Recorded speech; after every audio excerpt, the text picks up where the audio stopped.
Thanks, Holly. Yeah. Well, welcome everyone. Thank you for coming. We really appreciate you being here and taking time out of your busy schedule to learn more about the foundations of trust and connection. And I'm Mary May, and this is Holly Storm. And today we're offering a preview session for our 14-week Foundations of Trust and Connection course. So just to create a sense of community, we invite you to put in the chat where you're calling in from and the ages of your kids and or kids that you work with, if you're a teacher or a social worker or therapist, whatnot. And as Holly already mentioned, I'll say again too, we are recording, so only the speaker will be recorded. So if you ask a question or your video or make a comment, your video and your name will appear. So feel free to turn off your camera and change your name, delete your name if you'd like to keep anonymity while participating or asking a question. Yeah. So, all right. We have someone from England with kiddos who are 11 and 12. Yeah. And if you're a parent, I'm guessing you're here because you really care about having a nurturing and connecting long-term relationship with your children. And if you work with children or parents or families, I'm guessing you may be here because you really want to support those who you work with and grow your connections with them and help them to create more meaning in their lives too. And you might also just feel super duper exhausted and really want more ease and hope in your day-to-day family or work life. So I'm wondering if, like, thumbs up if that resonates with you. I know I am definitely struggle with exhaustion. Yeah. All right. Thank you. Thank you all. Oh, nice. And starting to support and teach kids too. Thank you. So someone else is calling from Denver with kids 3, 8, 12, and 14, and also starting to support teachers and kids. Welcome. I'm so glad you are here. Yeah. I'll turn it over to Holly. Thanks, Mary. And just for us to get to know you a little better and to build our community, we'd love to know why you are here or what is most important to you. So I'm going to put a few possibilities in the chat, and then we'll open it up to see, that you can bring in whatever's alive for you. Maybe it'll be something that I mentioned, maybe it'll be something else. So we're wondering if if you're really looking to understand your nervous system better, if you want to understand your own feelings, how the nervous system works, so you can stay connected to your inner compass and guide those that you care for to do the same. If you're looking to build new communication habits that align with your values, so that, oftentimes I have found myself yelling at my kids, "Hey, stop yelling." Oh, wait, what am I doing, right? So that I'm actually using the constructive communication habits that I want my kids to use, especially when they're in conflict. If you're looking to build skills to create lasting relationships, skills that nurture and build trust and connection so that those in your care will want to stay around for a long time and be in relationship with you. Or if you might be looking for skills around repair and modeling healthy relationships. So learning how to reconnect after there's been a disconnect with those in your life, or something else. So I would love to invite those who are here live, if there's one or two people who want to share out loud, what brought you here? What would you like to receive out of, what are you interested in about this topic?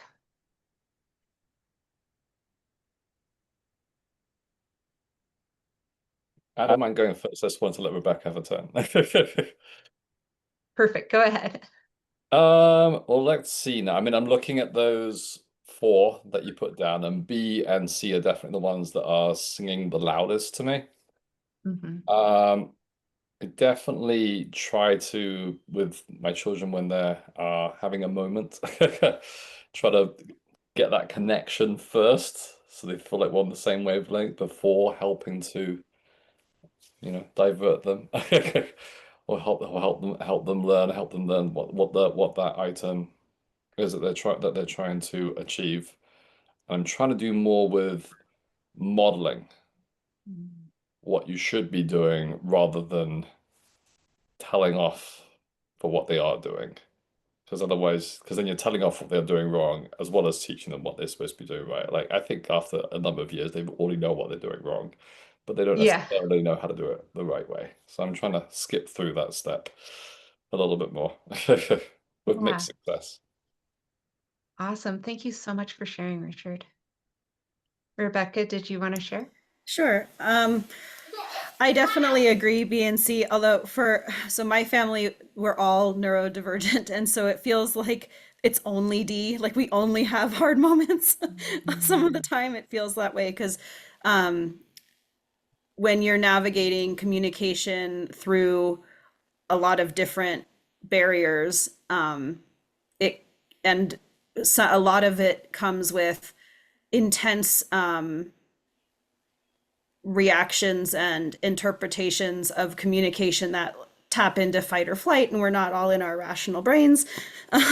It that's very much our like kind of our baseline. So trying to establish BNC with the context of it feeling hard all the time um, is that's really why I'm here. Because if I mean, as Holly said, I have a good background in NVC and I even teach it in context of adults.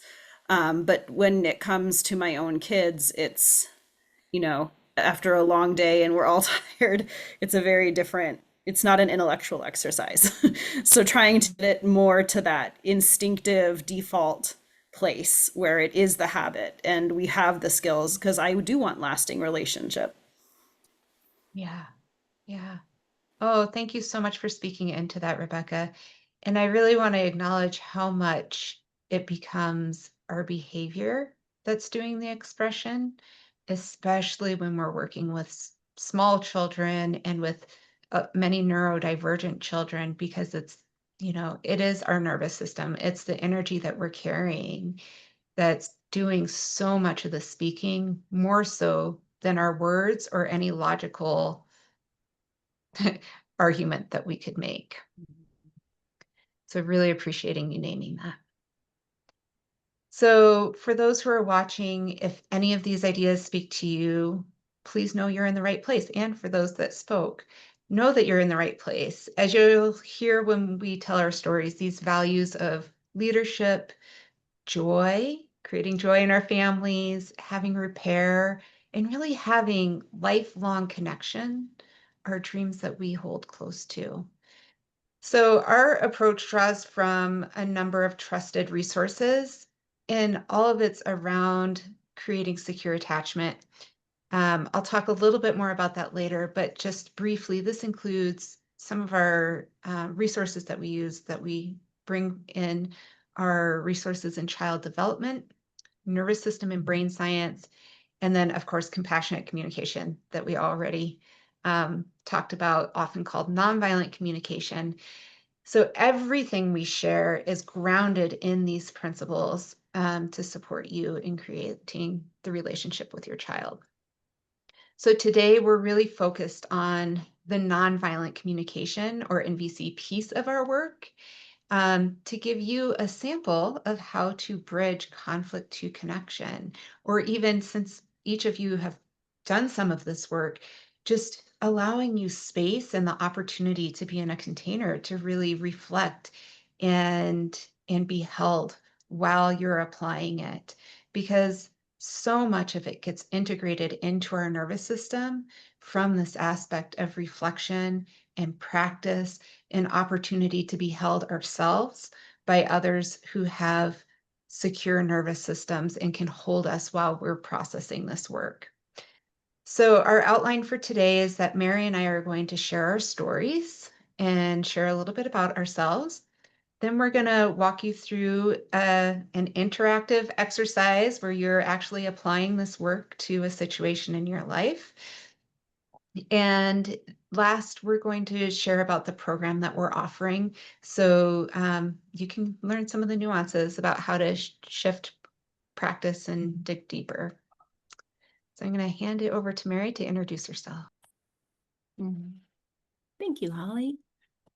And thank you both for sharing too. It just really brings me a deep sense of connection to hear what's alive in you, and also contributes to me not like to community. Like I'm not alone. Like we're all working through this and we're all in this together. And that's exactly what Holly and I want to create in our program, is this community and support for each other in this journey and this and life, and what is life as we share with our children and those we work with.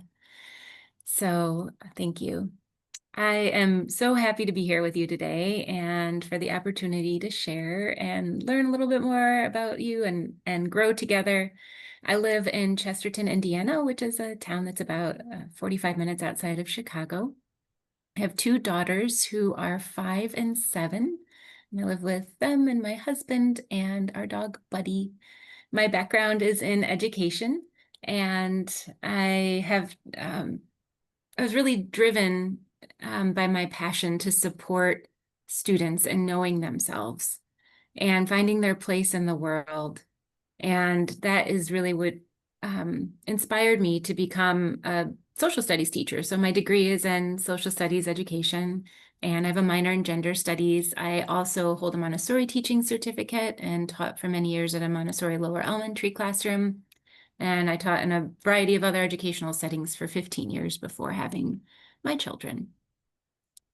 And I'm curious, because through all of my journeying and all of these different life experiences and work experiences, I noticed that I felt this pang of discomfort whenever there was conflict. And I'm wondering if you felt this kind of like internal, like cringe almost of discomfort when there's conflict. And it's sometimes not even so much about the content of the conflict, but more the way that we're taught to do conflict and how it works. This idea that there's a right and a wrong, or that someone always has to be to blame or at fault, and it's either going to end up this person's way or this person's way, or at a compromise, which actually really doesn't work for anybody.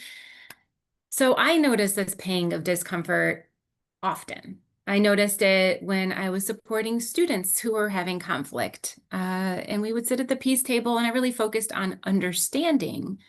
But I still had this sense that there was this sense of blame or right or wrong, or you did this, and there's still this unsettledness even after we tried to talk about it.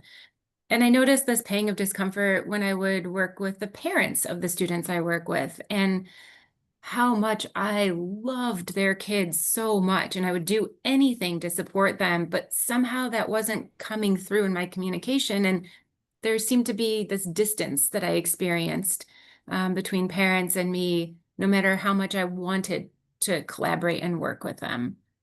And for my husband and I, we would go through, just cycle through the same disagreements over and over and over again, never making any meaningful progress. And really just our challenges kept growing. So I knew that there was another way. I knew I wanted peace, and what I was doing wasn't working, but I wasn't sure what to do or where to even go to learn. So I'd love to check in first. Does any of these conflicts resonate with you? Have you experienced them before? These challenges you have? Yeah, thank you. Yeah, thank you. Yeah, like feeling kind of stuck, like you know you want peace, but you're not quite sure how to get there. And I didn't realize it then. But part of what was really missing was shifting my focus from problem solving and trying to fix the conflict to instead bridging that conflict into connection, really opening up a world of possibilities, seeing conflict as an opportunity to connect. So when I first read Marshall Rosenberg's book, Nonviolent Communication, A Language of Life, I felt as though I had found the key to so many of the challenges in my life. Like within the first few pages, I remember I was giddy, like, oh, this is it, this small little thing. This is what is going to make such a huge difference. And it helped me to articulate what was on the inside, my long-held values for peace and empathy and compassion, and bring it out into relationship with others. And this quality of connection is really what helps transform conflict into authentic peace and support for myself and others. So it was the missing key in navigating the conflicts between students and helping them to find genuine understanding and working through issues together to find strategies that worked for everyone. And I learned in working with the parents of my students how important empathy was to meet them where they were at first, before trying to, again, jump to strategies to try to support their children, to just be with them. And for my husband and I, and he thankfully decided to go on this NVC journey with me and learn along with me, we began to have conversations that actually got to the heart of what mattered to us. And today we are free from many of the old patterns and habits that we were stuck in darkness in before. And we navigated tremendous circumstances. And I really believe that living in the consciousness of NVC saved our marriage. And Well, central to all of this was first noticing that discomfort within me and having this awareness of the internal conflict. And in those moments, I learned to connect with what's important to me so that I can be fully present to the life in me and the life in someone else.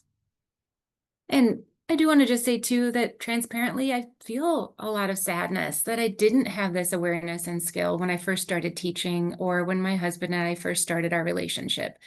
Because despite my best intentions, and I had all the intentions and pouring all the energy into it, I can see now how some of my actions actually created disconnect rather than the connection I was longing for. And so for me, a huge part of this journey is self-compassion and remembering that I'm human. I make mistakes. And just like every other human, I'm doing the best I can moment to moment. And when I can hold myself with care and compassion, that opens up my capacity then to hold others, especially my children, with care and compassion too. And so when I inevitably make a mistake or snap in a stressful situation, or I don't show up with the presence I would like to for my children, I've cultivated the heart space to restore connection. And so this for me gives me a lot of clarity and hope that I have a path to go forward, and helps me have a sense of empowerment that I can actually go and work towards thriving in life.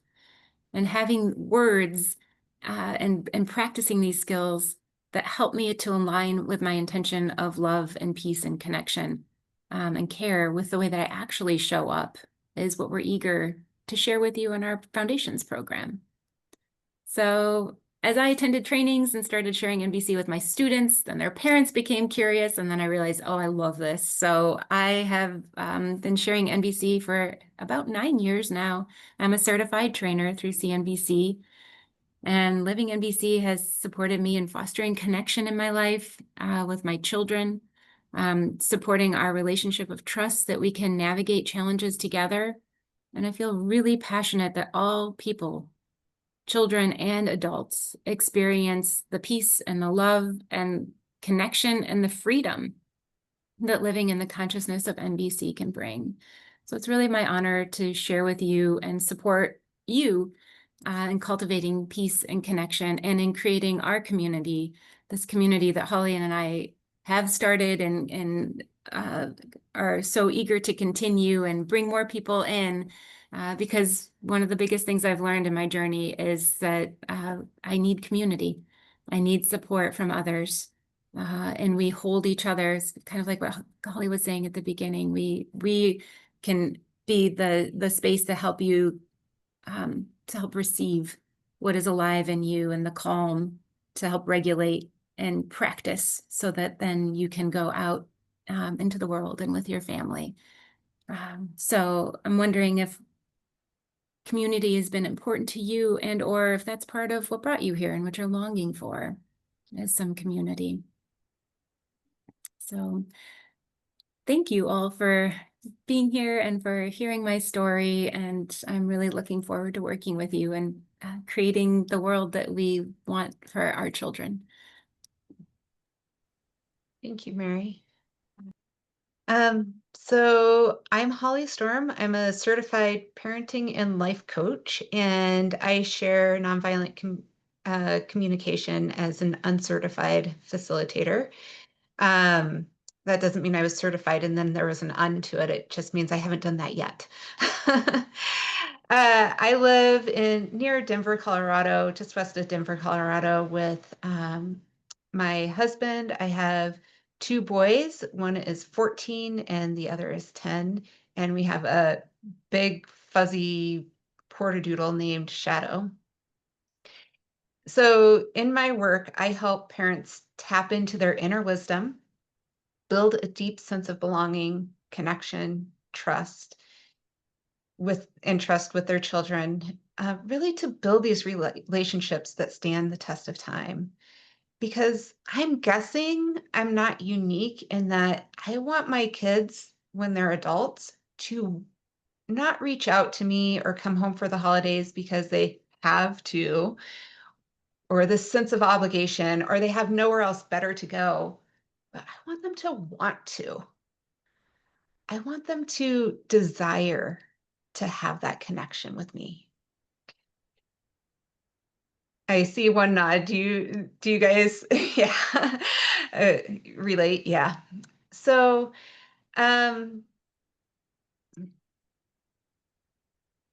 yeah, and I see that comment too. For some reason, my comments are showing up in like 50-point font. So if anybody knows how to change that, let me know, because it's really hard for me to read. And I don't know how that got changed. Oh, yeah. In any case, I'll go on. So just wanted to share, I actually want to brag a little bit because I have been on a long, long road. And right now with my 14-year-old and my 10-year-old, like I feel so confident. They are independent to the extent that their ages allow. But with my 14-year-old, like he's passionately following mountain biking and going on 30-mile bike rides, like of his own volition, because he just loves it so much. Um, and they help out when I ask them to. There's not big arguments about it, and they take responsibility for themselves. They're willing to care about themselves and about our family, and they share these values of connection. They're willing to enter into conversations around struggles that we're having and creating repair, and even repairing with each other. They've gotten to the point where they can do that independently. And it's so thrilling to see as a parent that they'll go repair this relationship. Maybe it'll take a little nudge from us, but they'll recognize the rupture and they have the skills to actually go in and reconnect and repair. And I want to say that while I'm so thrilled with my family, that this doesn't have to be an outlier, that this is possible. I read in a book when my kids were little that this was possible. And I was like, now that is what I want. And then I tried to make it happen and it didn't. And I'll get to that in a minute. But as a parent right now, just I feel confident about where my kids are and that we will have this connection that's lifelong. And I also feel confident in their sense of confidence and belonging, so that I'm not worried about, I used to be so worried about certain things. Again, that'll come up later in my story, but I'm not worried about that anymore. So my story that I mentioned is that as a new parent, I knew I wanted to parent differently from my parents. Like in my house, we all left as soon as possible. And we did not want to be in that home anymore. And that's not the relationship that I wanted with my kids. So I'm like, okay, I'm going to do things differently. I read the books, I took the classes, I studied the the blog posts. There were not podcasts very much yet. That wasn't yet a big thing. And I was like, I should be able to do this. I have these kind intentions, these loving intentions, and I've always been the peacemaker in our family.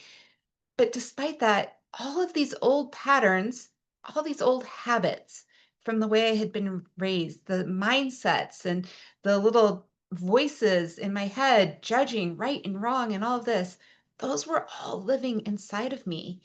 And I didn't know it yet. So I became this monster mom. And in the times I'd least expect it, this monster mom would erupt and say these incredibly cruel things to my tiny little innocent kids. Like, I don't ever want to see you again. Like, I just can't stand being here with you. And it was so incredibly cruel. And then I'd feel so heartbroken that I would say these things or I would erupt in these ways. And so I was trying to repair this and fix it within myself. And so what I did is I just kept stuffing it.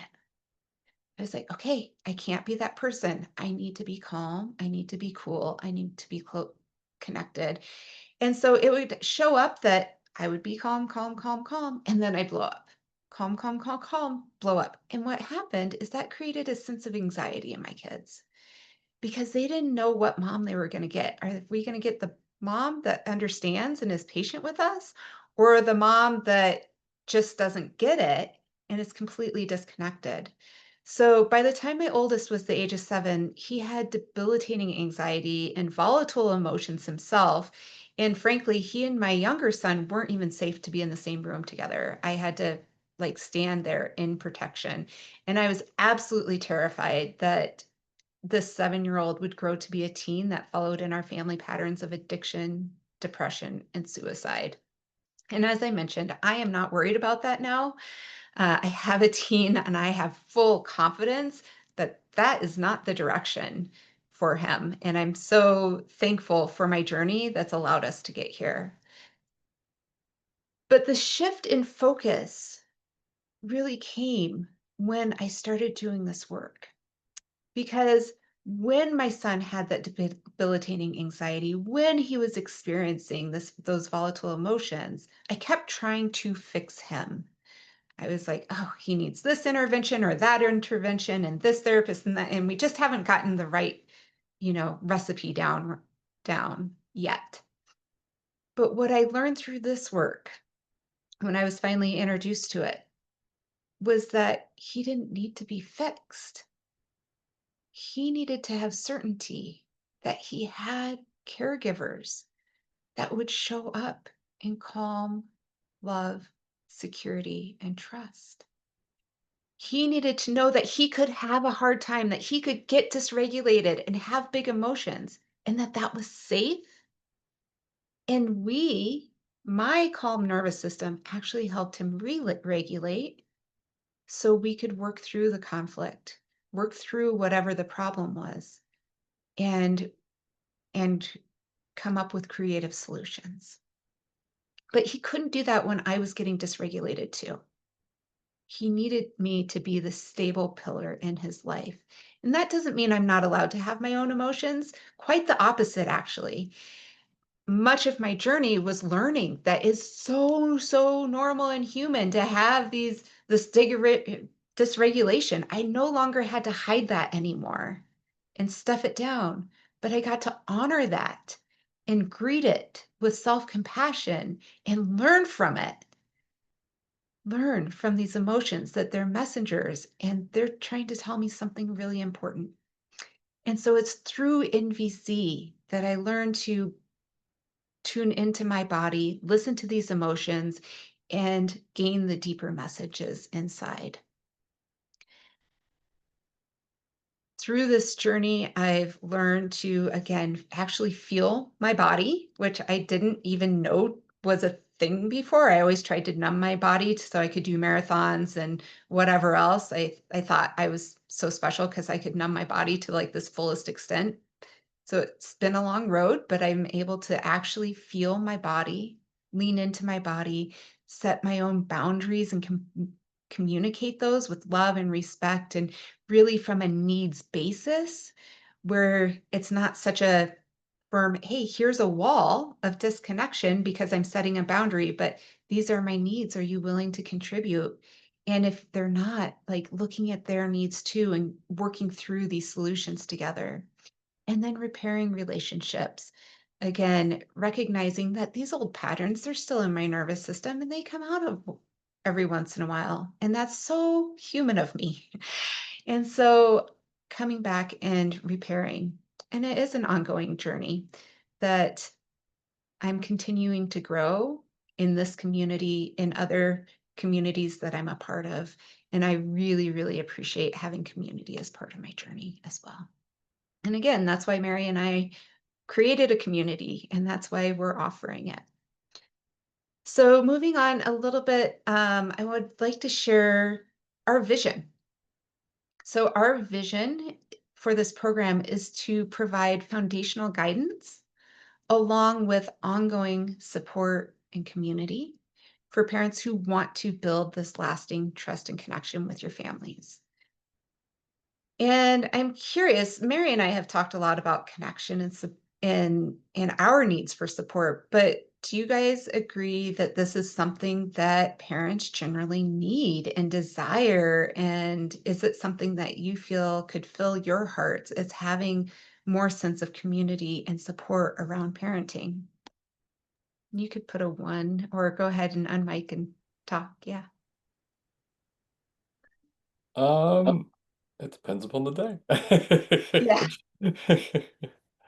I definitely feel like when I have an opportunity to go out with friends of mine who are fathers, and we have that opportunity to connect and share what's going on with our children and what strategies we're using. I definitely find that supportive, but oftentimes I don't I don't find I have a lot of time for that sort of thing. You know, it's really about focusing on the work and the family life. So it kind of Yeah. is what it is, and I'm more focusing on trying to make sure I've still got time for my own kid at the end of the day to have Yes. to make time for that connection, because the time is super short, honestly. Time that, school routine goes out the door and I finish work late, I've got maybe an hour at the most if I'm lucky. That's on a good day. So, Yeah. and then to connect within all that while still hustling them to bed is a challenge. Yeah. Certainly. Certainly.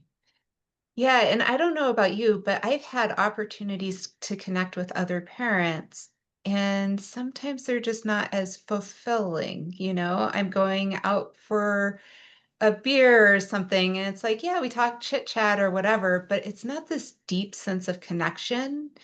And I'm not necessarily walking away with the sense of, oh, wow, I feel refreshed and grounded, and I'm really ready to connect with my kids again. So just kind of differentiating that there are different types of community support and different types of connection that are available. So our hope is that the connection that we provide has more of the effect of, hey, I just got a massage and I feel really ready to dive into parenting again and restored. So that's kind of our dream. Okay. The structure of our program is 14 weeks, and we're offering it starting October 9th through end of January. So there's breaks in there for holidays and whatnot. And then we offer a continuation program that for parents who do find that this community is really needed to maintain that sense of, okay, I can show up for my family again and again and again and again. And we continue to do some studies and get this group is going for a walk later today for the locals. And we nurture that community, but also in that way that touches into that deeper meaning of what it is to be a parent and what it is to be human, bringing in this more grounded satisfaction and energy for us to show up with our kids. I think that's good. And so now I'm going to shift a little bit and talk about attachment, and you will hear Mary's voice very shortly. She's going to walk everybody through the workbook. But just hitting on, I mentioned secure attachment earlier, and the goal of our program is really to nurture secure attachment. And to me, this means maintaining a sense of belonging and trust in relationship, even in the face of conflict. So even though there's a conflict, I have confidence that I can show up and and and I will be met with somebody who's also willing to work through it together, that we really trust our relationship together. So in short, that means families where individuals are aware of their own needs.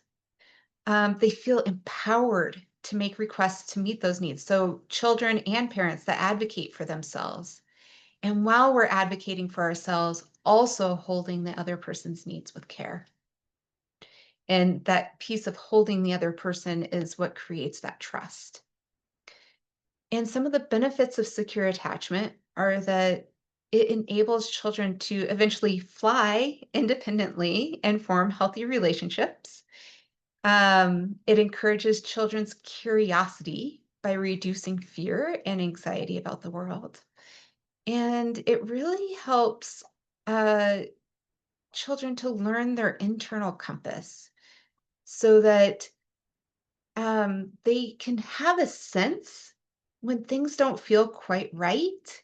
And when they're attuned to security, then relationships that are insecure are not going to feel quite like the right fit. So it actually attracts them to more healthy relationships. It can increase intrinsic motivation. So kids' willingness to go out and do things. I don't know if everybody here is aware that there's like this epidemic of kids getting like sucked into video games and not working in their 20s and just wanting to play. They're like so sucked into the video games. But it's less likely to happen when they have this sense of self-connection and really understanding of themselves. And then the sense of secure attachment allows exploration of their full potential. So like really knowing themselves and having the bravery of what it takes to go explore the world, because that does take some bravery to step out and take a chance and be able to not get the job or not perform the way that we want to perform. So I'm curious again, you can give me a show of hands or put a 1 in the chat. Are these things that you want for your kid when they are an adult? Are these things you relate to, that you want them to be able to fly and have curiosity and follow their passions? Yes, of course. Yeah, I'm not sure which end of the scale to say. So, but yes. Awesome. You Yeah. want them to be happy. You want them to understand themselves enough to know what they want to do, at least to try. I think that's all. I think that's all part of it. I think that's what NPC really stands strong. It's like it's understanding help them understand what's alive in them, what's their passion, what drives them, for sure. Thank you for sharing that. All right. I'd love to, are you guys ready for the workshop portion? Sure, let's do it. All right, turning it over to Mary. Thank you, Holly. Yeah, and that last piece that you just shared, Richard, I really resonate with that. And supporting my daughters in developing their own self-connection is such a high value for me. And one of the first things I remember and keep in front of me before I respond or as I'm supporting them is what is going to support their self-connection. So thank you for naming that. Yeah. So I'm excited to dive into this next section with all of you. This is a little taste of what will be explored in our 14-week Foundations of Trust and Connection program. And the purpose of this is just to demonstrate how we can connect through conflict. And this is a guided journal activity to raise awareness about our habitual responses and possibilities for communicating with trust and connection. And this is a taste, so it's not going to, we hope that it kind of can inspire and unlock ideas and hope and possibility, and we're not going to be able to do total deep dives in the container that we have today, but I'm excited to play a little bit and dive in. And Holly, I am wondering if you have a willingness to type, to put in the chat the link to the worksheet. Thank you. And I will also kind of guide us along. If you would like to write on your own paper or computer as we go, there's space for that, or take notes. But I'll kind of explain a piece and then give you some time to reflect.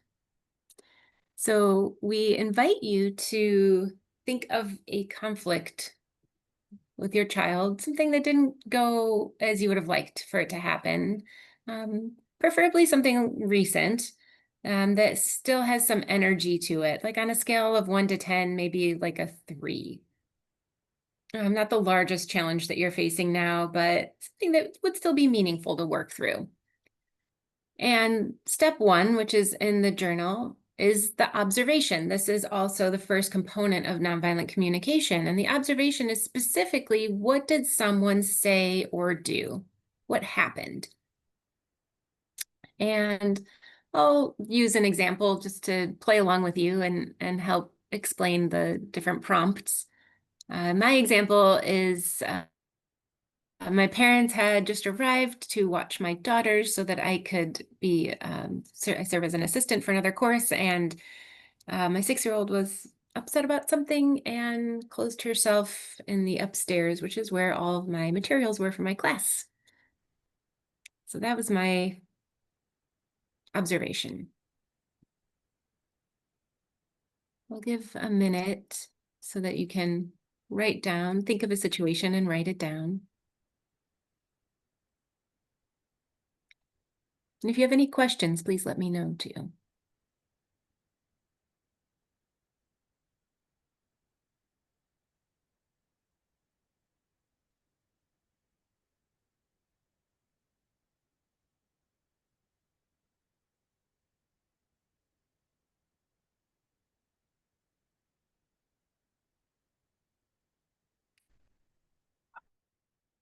Right. I'm going to move ahead to step 2. And if anyone ever needs more time, just let me know and I can pause a little longer. So the next piece is becoming aware of our judgments. And that is actually what helps us. This awareness is what helps us to break our habitual patterns, as well as this piece kind of shows us too what's really important to us. So step 2 in the journal is awareness of our habitual thoughts and judgments. Now, I have been on this well-worn path before. First, my brain often jumps to judgments of my child. I might immediately, the things that might come to my mind in this situation are, what is wrong with my child? They're so, pick any label, sensitive, angry, selfish. Ugh, the second something doesn't go their way, they just try to manipulate me and get what they want. These are judgments. These are habitual responses that sometimes just click into our heads so quickly. So we're trying to slow down and bring awareness to that. So there's some space there first to share what are some judgments that you notice you may have of your child in this situation. And I also want to name too, that's very human. Like our brains are constantly scanning for safety. And so we're kind of trained to look for what might not be safe. And so we kind of hang on to these judgments as a way of trying to protect ourselves and they often then interrupt the connection that we're longing for. But we can be aware of our judgments, and that can also then serve to support us in realizing what our judgments are really protecting, what is important to us. And that's what we'll do today through this journal. And my brain, after having some judgments of my child, I might start having judgments of myself. So that's B underneath step 2 there. And some judgments of myself. What is wrong with me? That my child just closed herself upstairs. And I didn't even notice she was upset. I don't have enough patience to handle this. It's my inconsistent work schedule. This is what happens. I can't provide enough consistency for them, and things blow up whenever there's a transition. It's all my fault. So, and this might also be like some judgments I had of myself of working with parents before I was a parent myself, and working with parents and students. I had judgments of myself around, I just don't communicate clearly enough. I talk too fast. I need to slow down. So there could be, depending on the situation that you're working with, if you have children or if you work with children, different judgments may pop into our minds. I'll give you a moment to record judgments you might have of yourself.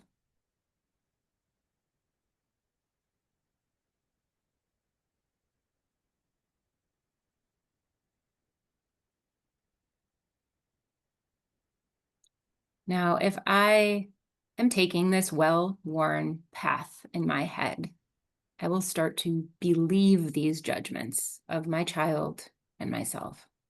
And then I'm likely to react, to snap, to yell, to threaten, and make demands. My child then will likely make demands of me, and we both just dig our heels in until someone finally just says, fine, whatever, I give up. And this is our habitual pattern. This is how a conflict typically ends if I'm not bringing my awareness into it and my open heart space into it. So there's a space there for you to share and record. How does conflict end typically for you, or how did this particular conflict end? And again, this is all just to support us in our awareness. And how do you feel when it ends this way? I know I feel frustrated and upset and disconnected. I feel guilty.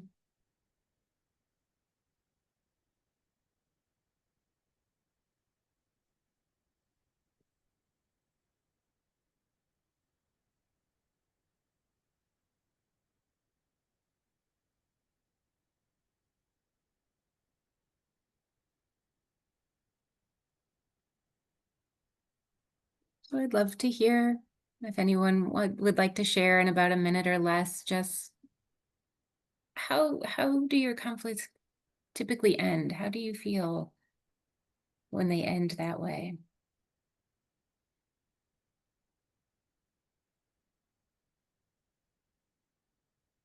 I'm just trying to go through the sheet actually. I'm trying to keep up. Oh, Which step are you at? I like copied and pasted your worksheet. I was listening to you, but I was also just kind of working through something which happened today and thinking about, oh, okay, let's use this as an example.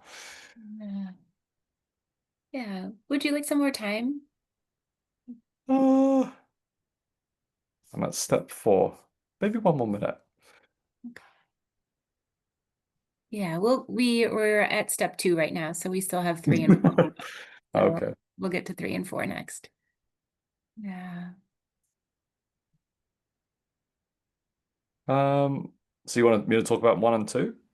Yeah, just in about a minute or less. Okay. Just how does conflict typically end for you? How do you feel when it ends that way?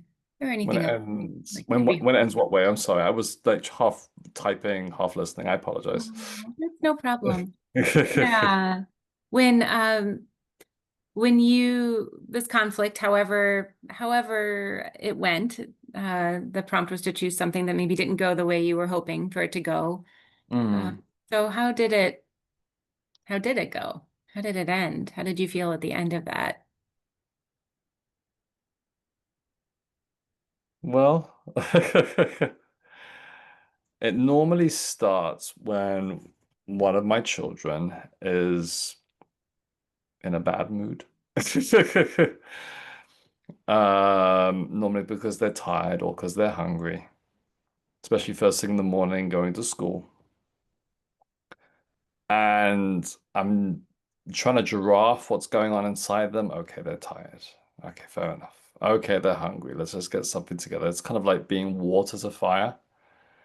Uh, and I know that they appreciate it at the end of the day, deep down. You know, I might get an apology at the end of it, or I might get a no complaints, if that makes sense. I might pick my kid up from school and everything's fine again. I'm like, okay, I'm just a bit of a boxing bag sometimes.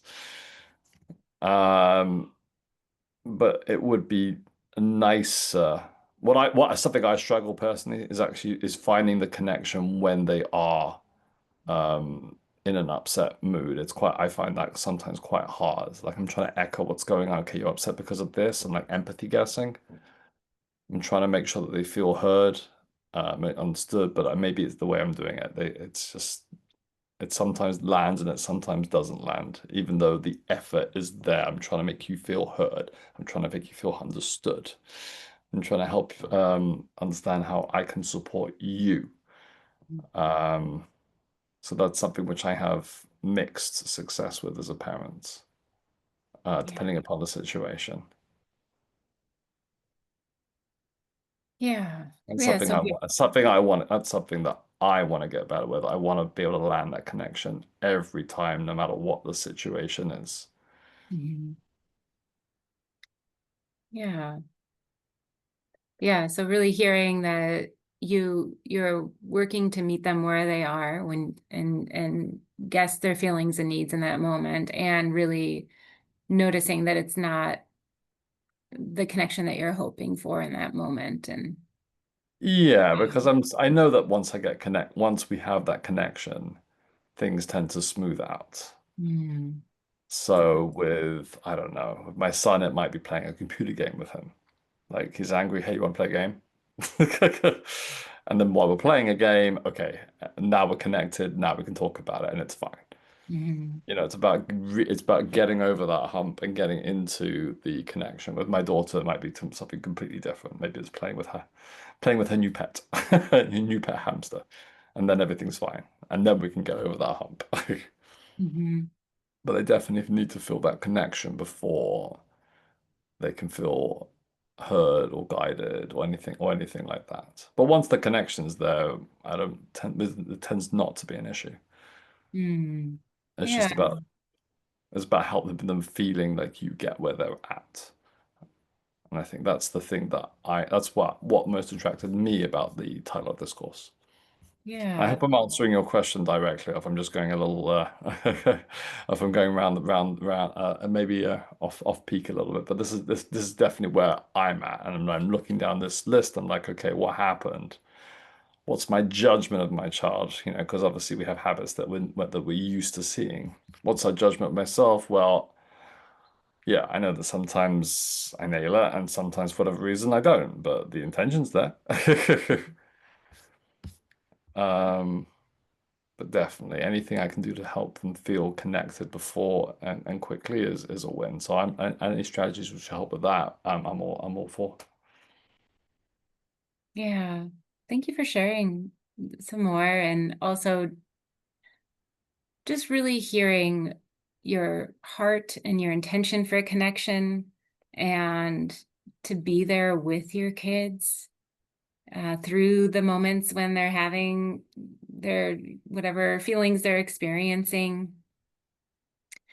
And what I heard you share were ways that you could connect, or you found strategies where their nervous system is able to calm and you can connect with them um, in that space. And that's certainly a lot of what we talk about too in our program, is having um, greater nervous system awareness so that we're able to meet our kids where they're at, support them in regulating, and then we have these tools and these skills of connecting with our feelings and needs, and searching for strategies that can work for everyone. Mhm. Once we get to that place. And yeah, and so I'm hearing that as far as to answer the question for how the conflict typically ends, it varies, right? Sometimes you're able to find in essence almost an off-ramp, and then you're able to connect with them. And other times it doesn't happen, or that especially doesn't happen within the time constraint of before school time, when everybody needs to get where they're going at a certain time in the day. Yeah, thank you for sharing more of what you're interested in too, and that always helps us as we shape and share in our program too. Thank you, Yeah, Mary. yeah. So I'd like to move on. Just I'm noticing the time too and all that we have to do. And also this is so rich, so sometimes it's hard to, to stop and move on. So I just want to share the conflict playing out in this way. Like if there is, in my situation, if I, dug my heels in or snapped or didn't quite show up with that presence and care for being with them and their big feelings, it can erode trust the next time conflict occurs. And then this can repeat, further digging in the ruts of this well-worn path of disconnection. And I imagine this path of disconnection as being like in a dark woods where I can't really see in front of me, but there are all these obstacles on the path that I just keep stumbling over, and I feel hopeless and that I'm never going to get through the woods to somewhere else. There's no light to go towards. And instead of taking this path of disconnection, I can make a different choice. And when there's conflict, I can choose a path of connection.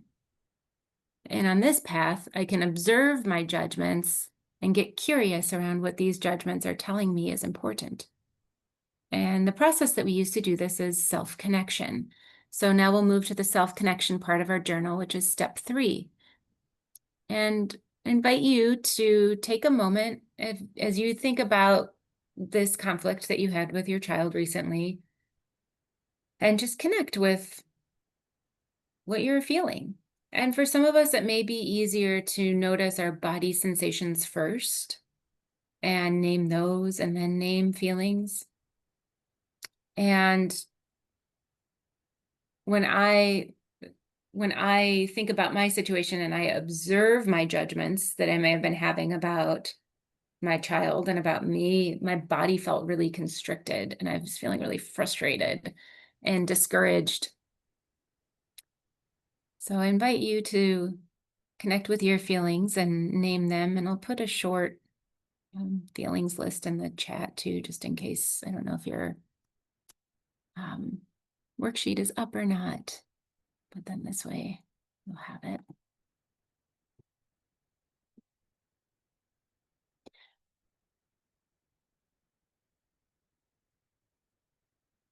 And then the next step, after you've named your feelings, is to connect with what's important to you. And in MVC, we call this our needs. Our feelings point to what's important to us.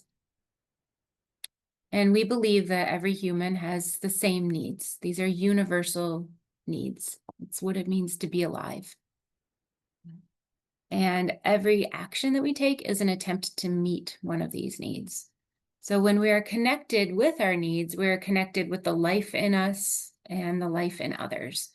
And this is how we live in heart connection, to really deeply connect with the needs, what's alive in someone else and in us. So as we learn, it's sometimes easier to think about what's important to us in this situation. And if we're not super familiar with the idea of needs yet, I know as I thought about what was going on with my daughter, I think she had needs for care and dignity, and connection. And I know I definitely had needs for consideration, for my work and understanding. So take some time. Thank you so much, Holly, for adding the needs list, to connect with both your needs in this situation, what was important to you. And then part C and D underneath step 3 are to now then extend that to what you guess your child is feeling and what needs were important to them.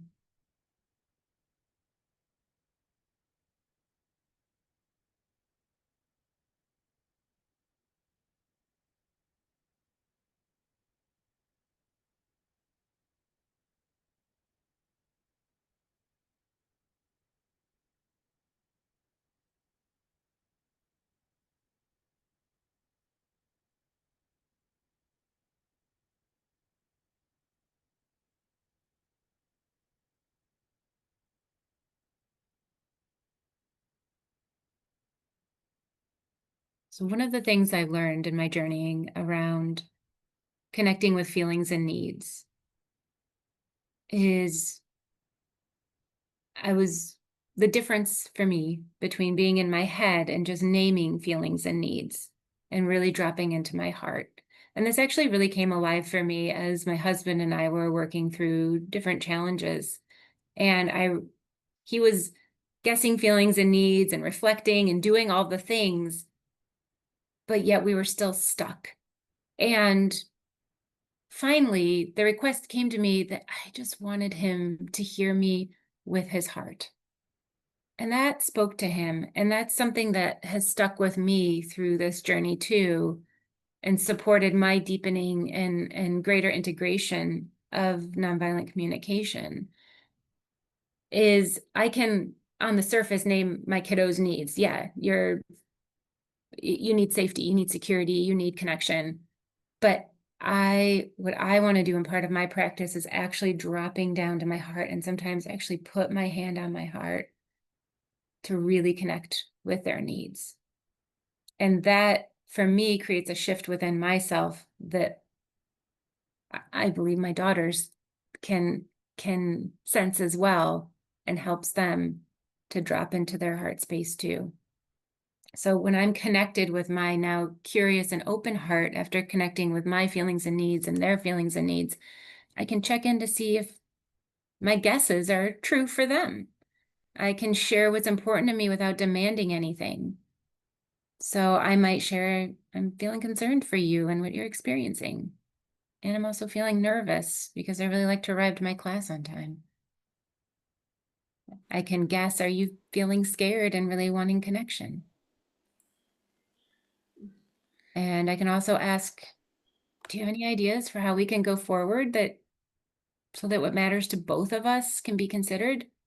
And this leads to a dialogue where we're both working together to choose a way forward that works for everyone. So this last part of your journal is step 4, create a quality of connection with your child through dialogue. So these are just some choices. You can make an empathy guess and you can fill it in using what you wrote already in your journal. Are you feeling blank because you need blank? You can share what your feelings and needs are. This is self-expression. Hey, I'm feeling concerned because I really care about you. Yeah. And then we can make a connection request. And these are just a few brief examples of some requests that can build connection. And the request is the 4th component of nonviolent communication. Is there more you'd like to be heard for? Can I share what comes up for me as you share this? Can we find a way that works together, that we can work together, find a way forward that works for both of us? So there's space for you to fill that in and kind of reimagine how that, whatever that situation was, how it could have gone. So when I did the inside work in this scenario of connecting with my feelings and needs and really connecting with what was important to her, I felt calm and connected in that moment. And I was able to really meet her with an open heart space. And in that space, she shared what was important to her. And our conversation lasted a few minutes. And once we were connected, she bounded off and I got onto my meeting on time and we were good. So once we had that agreement, how did I feel? I felt relieved and I felt love and my needs for mattering and care were met. So kind of hearing this and going through this exercise, can you imagine approaching your child a little bit differently next time? when a conflict occurs. And you can give a thumbs up or open your mic and say what you like, or put it in the chat. I'm just curious if you have a way of doing this that doesn't feel so. My kids, when I try this approach with them, they say, "Stop being a psychologist. You sound like you're a psychologist and you're analyzing me." And it doesn't matter how I approach it, if I like try to do it, like subtly and gently. But and I've even normalized, like, we're gonna try communicating a different way, like this is what we're trying. And they just react really strongly um to this kind of dialogue because they in a negative way. And so do you have any, like, tips or tricks for how to go about it in a way that kind of like is so subtle it doesn't trigger that reaction for them? I just want to jump in, Yeah. Rebecca, because I have the same challenge. I'll use phrases like this, and it's just like it. I think for them, it feels almost like ChatGPT is trying to help them, rather rather than a human connecting with them and empathetically connecting. And that it's that reaching. So these phrases are great because they're the right words, but ultimately, are we trying, like, it's like reaching the heart rather than the brain, Hmm. and Exactly. They that's hear it as the brain and not, yeah. you don't hear the sincerity behind it. That's what it is. It's Yeah. like it's like they're just saying the words like, all right, I'm gonna do this. Okay, I see you in a bad mood. Let me help you out here. All right, I see you running late. Would you like me to, like, it's like I'm reading off the right sentences. I'm saying all the right things, but I'm not connecting with where necessarily they're not feeling like I'm connecting with where Right. They they're, think you're and that's the analyzing rather than connecting. yeah, and that's really the yeah, I think that's the goal. That's the gold mine. And I know when I nail it because I can feel it. Hmm. Thank you. I have thoughts, and I also have children who are younger and have not challenged me in that way. So I want to offer, Holly, if you have something to say first, and um, in response, it looks like you do. Yeah, I do. I love the way Richard ended that because he said, I know when I've nailed it because I can feel it. So a lot of times when people go about NVC, they use it as a script. And we're doing what's called cognitive empathy. And so that's kind of similar to, in the kindergarten classrooms, you'll see the animated pictures of faces and be like, this one's happy, this one's sad, this one's angry. So we're thinking about, okay, logically, how are they feeling, right? And we might even get a response of quit NVCing me. They use NVC as a verb. And so there's a distinction between cognitive empathy and affective empathy. So affective empathy is not when we're analyzing what we see in front of us with our prefrontal cortex, but we're feeling, we're mirroring what is in their heart. So we can still use the NVC process to get there. And the process of self-compassion is especially important to get there. Because if we haven't supplied ourselves with enough self-compassion and feel connected to ourselves, then our heart might be protecting us still from our child's feelings and not opening that door to their true experience. So it's not about using a particular script or words, but it's about connecting, mirroring what's in their heart with your heart. So the other thing that I find with a lot of parents I work with is they're scared to go there because they were taught as children that their feelings were to be feared, were wrong, were that dysregulation was not okay. They would not be socially accepted or belong in their family. And so again, there can be a lot of blocks to allowing our heart to go there, but our children mostly haven't learned that yet. Or maybe they're learning it if they're a little older. But if we can drop in and really be there in that, not that we want to be dysregulated with them, but we allow our heart to feel what they're feeling, then that opens up this whole creative realm of, okay, what will create connection for them in this moment? How can I show them that I can connect to what they're experiencing in life and what they're sensing? Wondering how that lands for you guys. It sounds great. Yeah, it's just about getting there in the moment. I mean, it's Yeah, easy when you've had the situation before, like, oh, I don't know, X and Y bullied me today. Oh, okay, I got bullied as a kid. I can understand that, but it still comes across as ChatGPT. You know, it doesn't necessarily land. You don't get it. You weren't there. You don't know how they're being with me. yeah, 100%, Right. 100%. It's just around. It's just an example. Like it could be anything else. Yeah, yeah. We can definitely help you bridge that gap um, in the program. Uh, that's why it's 14 weeks. But yeah, and an aspect of it is just making space to practice and reflect, which can be hard to do on our own. Like you were saying, like our day is so busy already, and it's hard to even fit in this time to connect with our kids.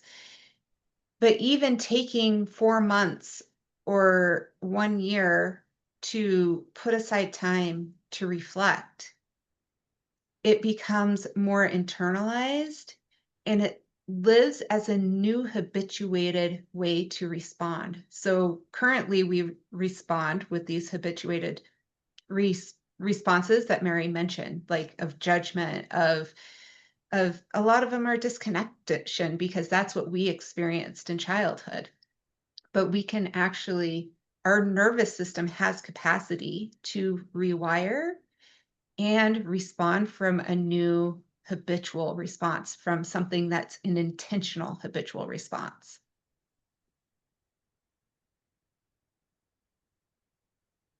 I'm wondering how that feels to hear. How about you, Rebecca? What are you thinking? Well, I like the idea of getting to that level of nuance, and I guess it'll be hard depending on who would be participating, because if people are just like learning the basics of thinking in terms of feelings and needs versus getting to that level of nuance, that would be a very different experience, right? Like, how do you Absolutely. navigate different levels of familiarity in one class? That's a really good question. And I think it's a really valid question. Mary might have a different answer than I have. I think a lot of the learning goes on at our own levels, but I will say the people already signed up. Um, One is a fellow coach who has a lot of experience in nervous system science and has, uh, she's one of my best friends, and we text every day about NVC, so has a ton of understanding around that too, but is still looking to deepen that experience. And then there's a couple that's already signed up that has also been through a number of NVC classes. So everybody currently signed up has some background and experience. And I think, and in my experience in containers where there've been newer people, I've grown because there were nuances that I missed the first time around in my understanding. There's always room for me to grow in my understanding and in my own integration. And that often happens when we're addressing some of the basics that I'm like, oh, I thought I got it, but now I get it differently. No, that So makes total sense. I appreciate that. I think, and then my other like corollary question is, again, kind of with the context of neurodivergence, it is harder for certain brains or different for certain brains to access what you're describing with that feeling and mirroring, because sometimes it's mediated through analysis depending on the brain. So that, I don't know that there's a question there, more as like that's something that I would be interested to explore, is like how how that presents differently for different people, and what happens if there's a disparity between how your brain processes and what kids need. Because like if they're looking for a certain kind of connection and a certain kind of emoting, but your core function and need is a different type of connection and emoting, how do you reconcile those two, or like find a way that you can give them what they need or they can have empathy for your need? Like, yeah, how do you bridge that? I'm letting that soak in. That's complex. It's hard, right? The first part of what you mentioned around the neurodivergence and some people process more easily through the logic. I've experienced that personally. I would say there was no, like until 7 years ago, there was like, my heart knew nothing. It was just, I numbed it as much as possible. And I had no body awareness whatsoever. I had no affective empathy. Like it just wasn't, it was a skill basically that I developed. And I developed it top down, which means from the prefrontal cortex, and naming and practicing and practicing and practicing. And my body was like this iceberg that began to thaw. And I started very slowly, first in my head connecting things, but then more in my body connecting things to be able to actually shift my nervous system and be able to show up in that way. And I've seen that with other people who are diagnosed with autism. I'm not diagnosed with autism, but there are people that I know that are diagnosed with autism who have found it very helpful to have this top-down approach to start understanding their body more and their feelings more and start relating to other people more. Like this world of relating to other people didn't make sense, and this makes more sense of it. Yeah, and as far as having different ways of connecting within the same family, sounds like a lot of room for exploration and growth, to be honest. I don't think I have a clear, concrete understanding just from the short conversation, but I do have faith. I have trust that that as we come more in connection with our own nervous system, that as mammals, just like I saw a video the other day on YouTube of these cats who somebody had this abandoned puppy they rescued and its eyes weren't even open. And the cats that they had when they first met the puppy, they immediately knew to go and cuddle it. They innately knew that this, and then they would take turns. There were 2 cats, and they wouldn't leave this puppy without somebody to cuddle it. And I think our bodies know once we get to like strip off those layers, I think our bodies can know how to connect with our kids. And it's a matter of getting through enough of those layers to get there. But I also value that it can be really difficult, and that some kids, depending on their neurodivergencies, might resist some of that too. That can show up as well. And so that can make it even harder to know what's when we're going in the direction of connection, because it sometimes doesn't feel as in alignment.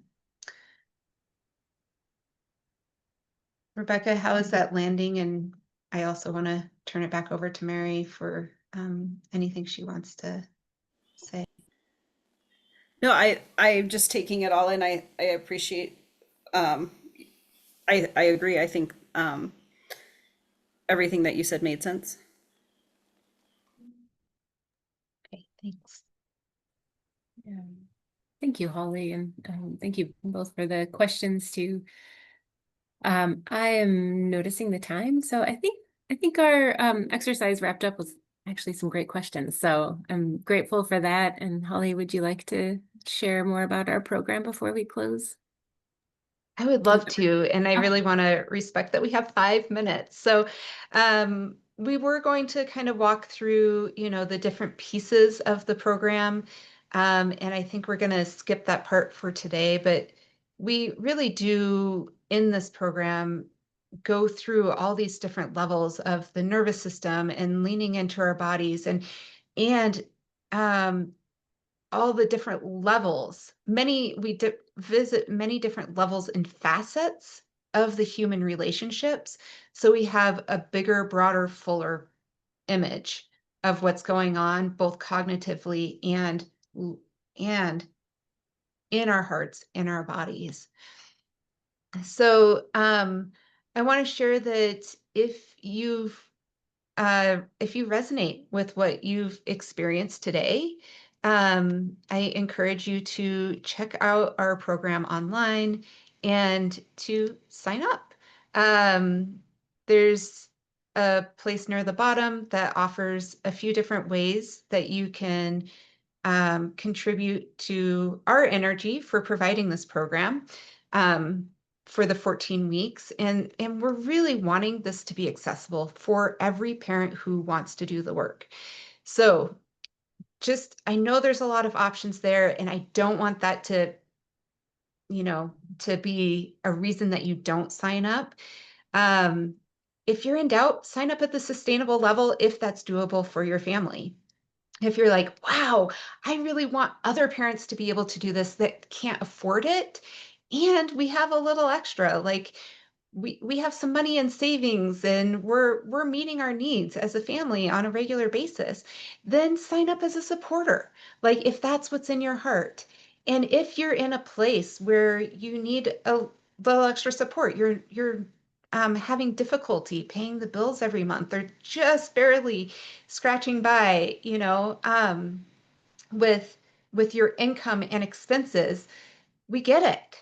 Raising a family takes a lot of money, and we still want this to be accessible. So we have a more accessible amount that you can contribute.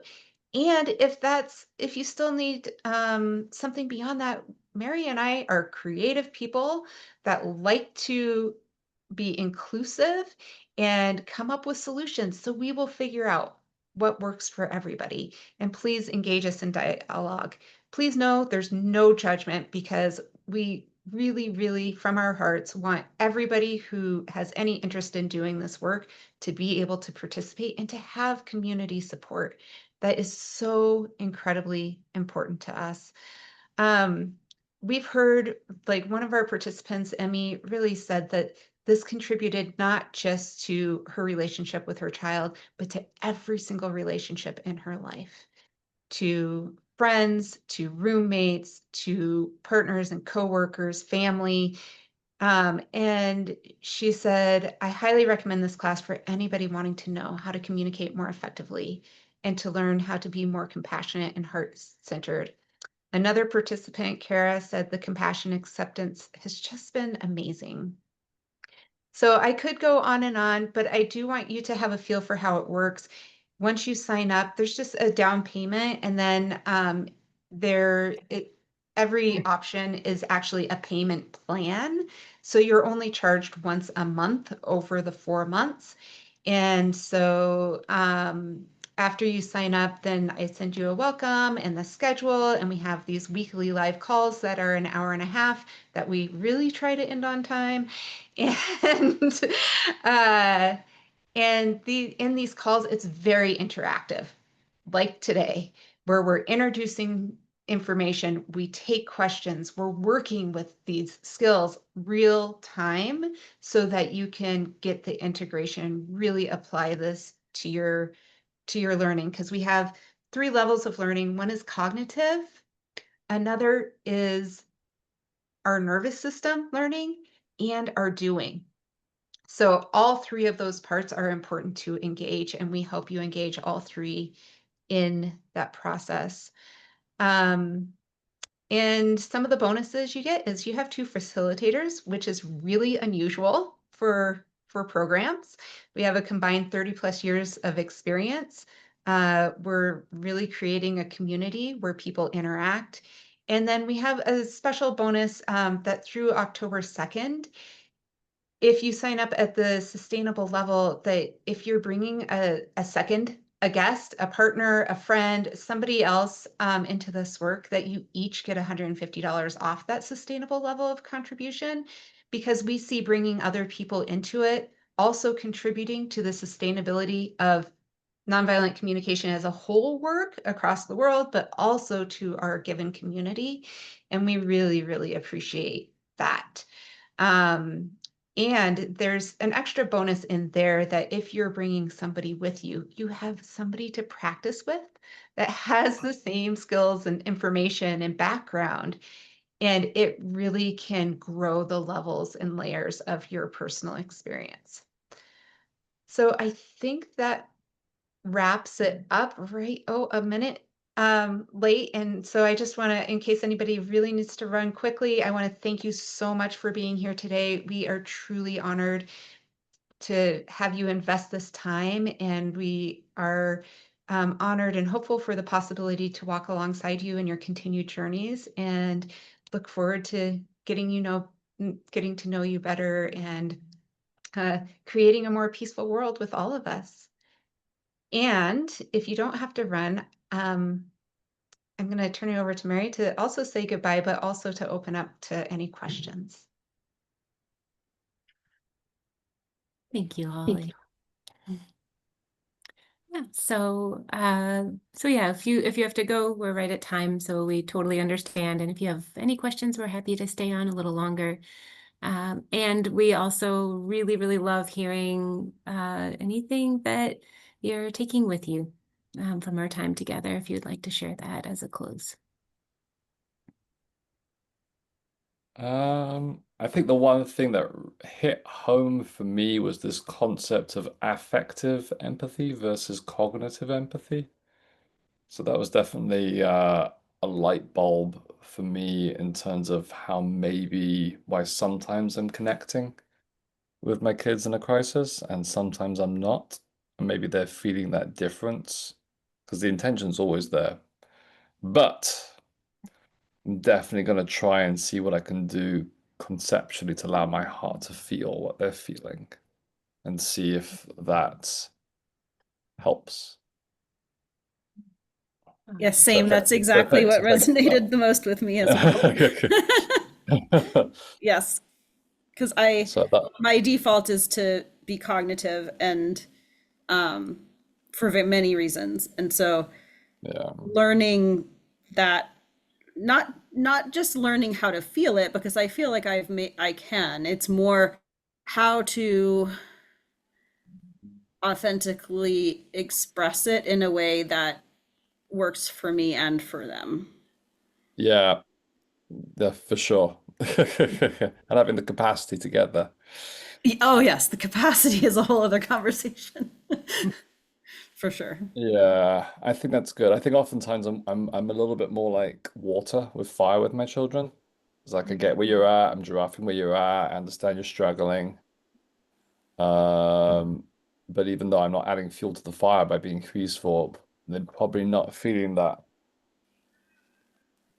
level of hello, child. Of affective empathy that I am hoping to land with them. I got ears now.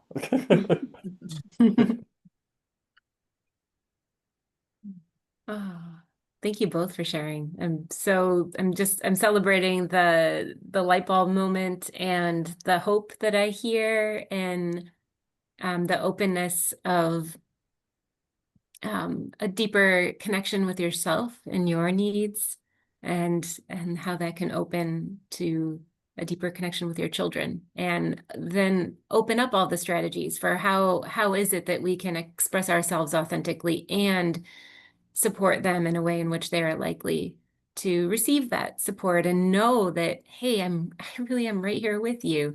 And those are strategies. And as far as the last piece that you mentioned too, it's the resourcefulness, right? And that's a lot of the design of this program. This is where we can fill our cups, so that we can be resourced, so that when conflict happens and challenges happen, which is just part of life, we really can truly view this as an opportunity to connect. And every time is like as a chance to show our kids how we're there for them and build that trusting connection over time. So I feel really energized hearing you both share and your experiences and also what you are taking with you. Yeah. And unless anyone else has any other questions, I think we will close. Thank you, Mary. Thank you. It was lovely meeting you, having a chance to connect, and it was a really beautiful session. Thank you so much for your time. Yes, thank you both so much. Yeah, it's so nice to meet both of you. Yeah. Thanks, Rebecca. Appreciate you Yeah. being here. Yeah, thank you. All right. Well, then we'll close for this then. Thank you. Bye. Bye. Bye. Bye.